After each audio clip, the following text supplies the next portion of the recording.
This is where it all started for me. I grew up here. I was 2 years old when we moved to Idaho. My dad became the pastor of this church, Broadway Avenue Baptist, and this was my life, day in, day out, morning, night. We were here. This is what I knew. It was, I guess it was my security. It had become my identity because that's what I was. It wasn't something I chose. It was something that I was born into. I looked at my friends and I wanted the freedom they had to go do what they wanted to do, and I saw that they were sort of developing their own identity, whether it was through mistakes or not.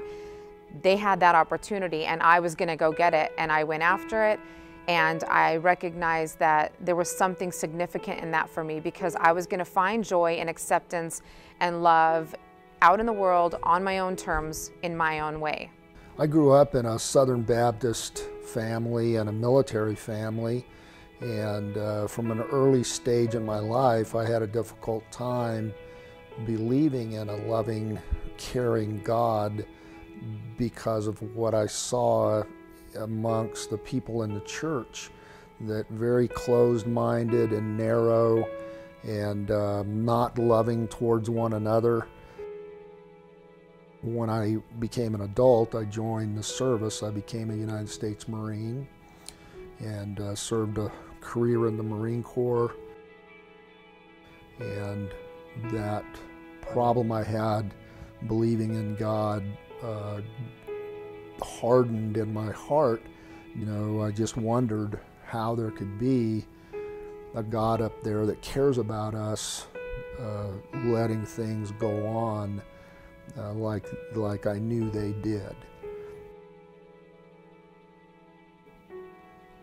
So I grew up in a Christian home. I mean, life was good. I never really had a worry. Each and every day was enjoyable. It was fun. I had tons of friends. I was an athlete. I looked forward to what the future had for me in sports, and life was good. As I transferred into high school with sports was a big focus. I was a multi-sport athlete, and I ended up playing soccer in college. That was my focus. And I really gave it all to myself. It's like, hey man, you're working hard, you're getting it done. What really do you need beyond that could make a difference in your life? For 5 years I ran, and all of a sudden the tables turned and God began pursuing me and chasing hard after me.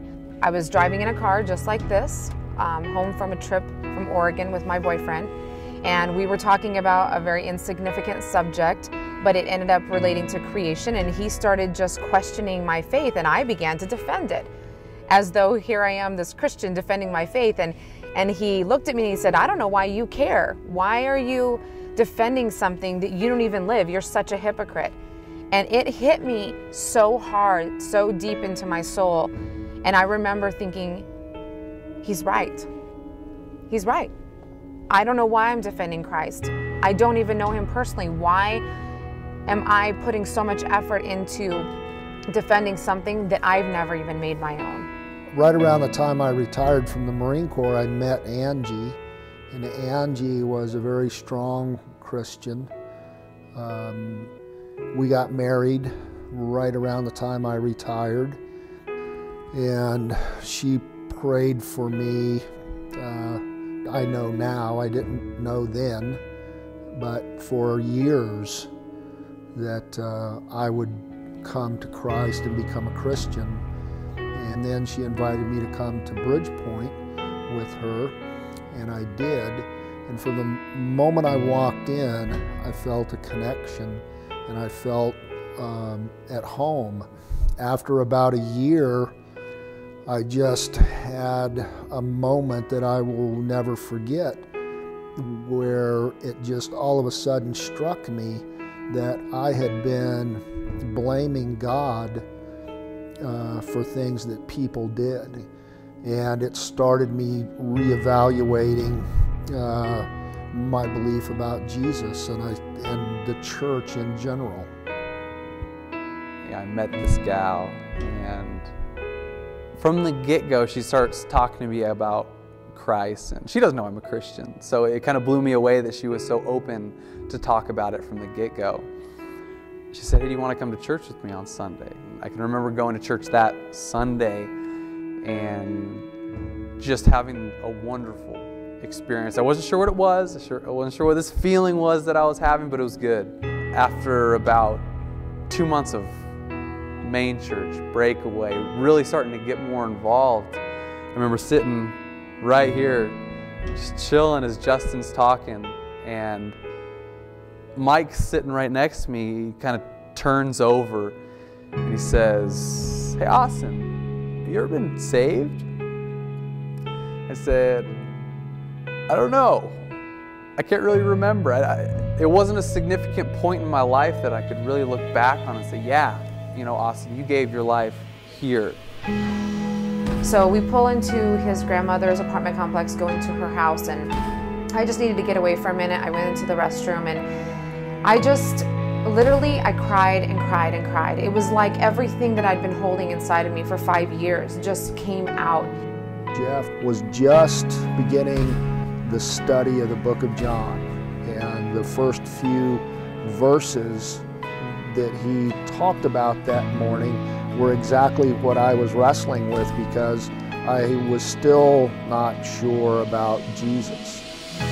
So we come into this room, this exact one at this table, as a matter of fact, and we just dive right in the Word and we go into Romans. We go through several verses of Romans, and I just hear it speaking to me in a way that I've never felt before, and this nervousness and this discomfort that I had felt in the past, I couldn't have found it if I tried.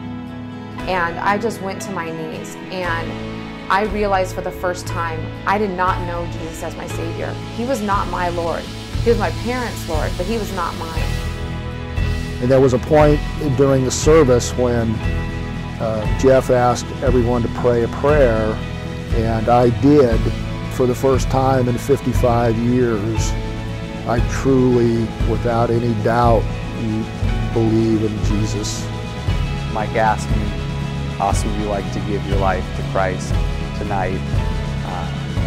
I couldn't say yes quicker and more excited than I did just then. I wanted to see what it was all about, and I did it that day, and I couldn't be happier that I did. And that was the moment that I waved the white flag in a bathroom just like this. I gave my life to the Lord. As many of you may know, Marines don't surrender, but here in this seat on that day, I waved my spiritual white flag and surrendered to the love of God and the love of Jesus.